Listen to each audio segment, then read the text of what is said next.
somewhere in the archives of museums across the world. Lima, Berlin, New York, Madrid. There are objects that nobody alive can read. Not ancient tablets in a dead language. Not faded inscriptions on crumbling stone. These are physical objects carefully made, deliberately constructed to carry information. And they worked. For centuries, an empire of 12 million people administered its population, collected its taxes, recorded its history, and communicated across thousands of kilometers of some of the most hostile terrain on Earth, using nothing but these objects. Then the Spanish arrived. Within a generation, the people who could read them were gone. The knowledge of how to interpret them died with the empire that created them. And despite over a century of serious scholarly effort, linguists, mathematicians, anthropologists, computer scientists, we still cannot decode them with any certainty. They are called Khipus. They are made of knotted string, and they may be the only example in human history of a major civilization's complete written record surviving almost entirely intact, while remaining almost entirely unreadable. The Empire. To understand why the Khipu matters, you first need to understand the civilization that created it. The Inca Empire, Tawantinsuyu in Quechua, meaning roughly the four regions together, was the largest empire in pre-Columbian America and, at its peak in the early 16th century, one of the largest empires on Earth. It stretched over 4,000 kilometers from what is now southern Colombia, down through Ecuador, Peru, Bolivia, and into Argentina and Chile. A thin, vertical band of territory running along the spine of the Andes Mountains and the Pacific coast, covering an extraordinary range of environments from high-altitude plateau to coastal desert to tropical rainforest. The logistics of administering this empire were staggering. The Inca had no horses. They had no wheeled vehicles. The terrain they governed included some of the most physically challenging geography on the planet. Mountain passes at 5,000 meters, river valleys cut thousands of meters deep, deserts where it almost never rained, and yet they maintained a road network of over 40,000 kilometers. A relay runner system capable of transmitting messages across the empire in days. A redistributive economy that moved food and goods between ecological zones. And a centralized administration that kept records on millions of subjects across dozens of ethnic groups, speaking dozens of languages. All of this without a writing system. At least, without a writing system we recognize. Because the Inca did have something.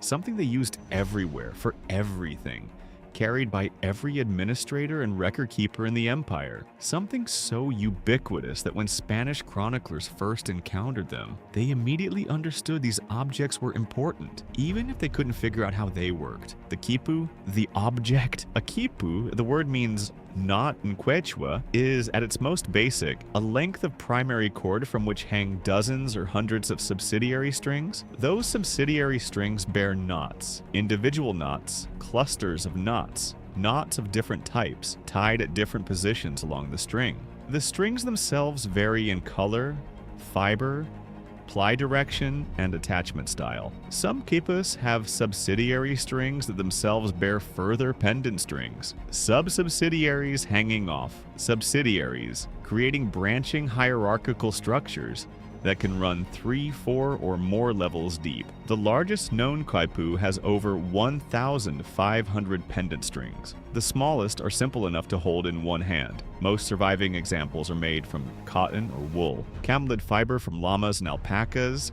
and despite centuries of storage, many are remarkably well preserved. Around 1,000 quipus survive today, scattered across museum collections worldwide, most recovered from the dry coastal burial sites of Peru, where the desert climate has protected organic materials for centuries. Spanish colonial documents make clear that the quipu was not a simple accounting tool.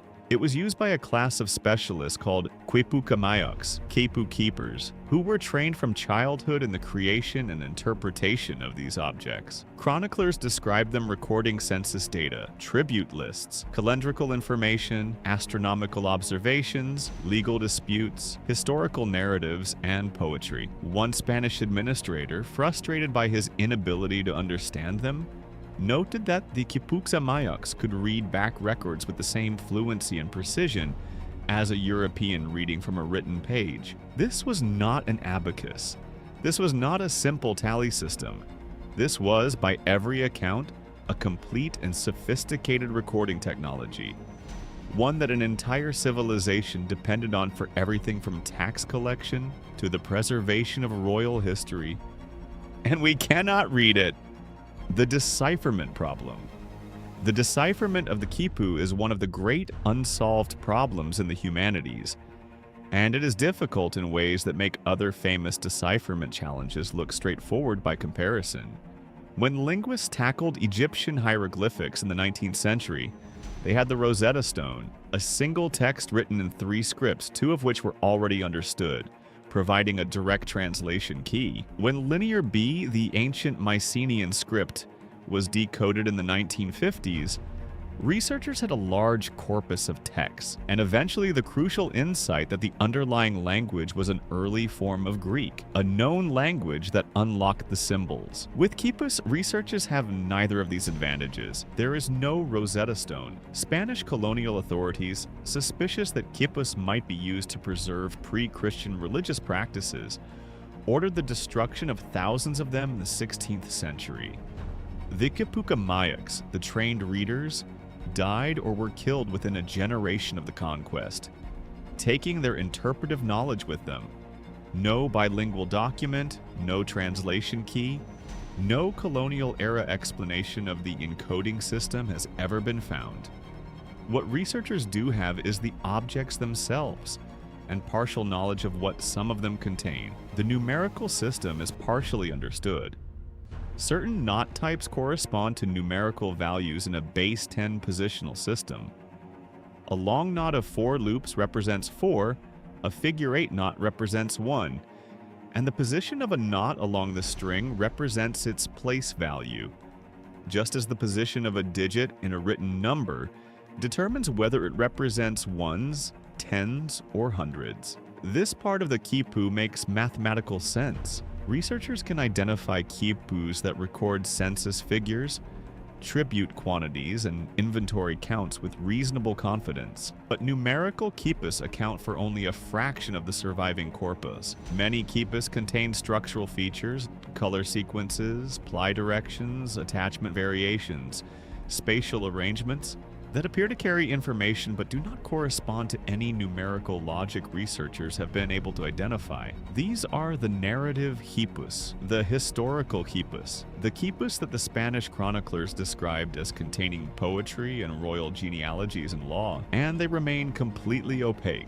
The modern hunt. In recent decades, the search for a decipherment has taken on new tools and new urgency. In the early 2000s, Harvard anthropologist Gary Urta proposed a new framework for thinking about Khipu information encoding. Rather than looking only at knot types and positions, Urton argued that every physical feature of a Khipu string, its fiber material, its color, whether it was plied clockwise or counterclockwise, how it was attached to the primary chord, the direction of its knots, constituted a binary choice that could carry information. Combining all these variables, he calculated that each string in a Khipu could theoretically encode one of over 1,500 distinct values. If correct, the information density of quipus would be comparable to written scripts, not simple accounting systems. More recently, computational approaches have entered the field. Large databases of digitized quipus have been assembled, allowing researchers to apply pattern recognition and machine learning to the corpus in ways that were impossible before. In 2022, a research team at MIT, led by Julien Rigotti and Marcia and Robert Asher, identified a quipu from the village of San Juan de Collata in Peru that local community members identified as a narrative document and applied statistical analysis to its structure, finding patterns consistent with phonetic encoding rather than numerical recording.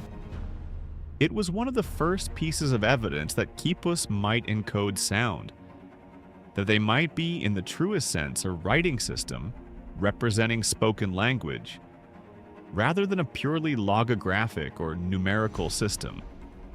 There is something almost unbearable about the Khipu if you let yourself think about it. These objects exist. They are sitting in museum drawers and archive boxes right now, thousands of them, in perfect physical condition after 5 centuries. They were made by skilled hands to carry specific information, census records, histories, laws, stories, maybe poetry, for an empire of 12 million people. Every knot was tied deliberately. Every color was chosen. Every string was placed exactly where its maker intended it. The information is still there. It has not degraded. It has not been destroyed. It is physically present, encoded in fiber, waiting. We just cannot hear it. The Inca Empire left us the most complete archive of any pre-Columbian civilization in the Americas. Thousands of records, meticulously made, carefully preserved by the dry desert air of the Peruvian coast. And because the people who could read them were gone within a generation of European contact, we are left holding documents we cannot open. Standing in a library where every book is sealed shut, somewhere in those knots is the history of one of the greatest civilizations the world has ever produced, written in its own words, in its own hand. We just have to learn to listen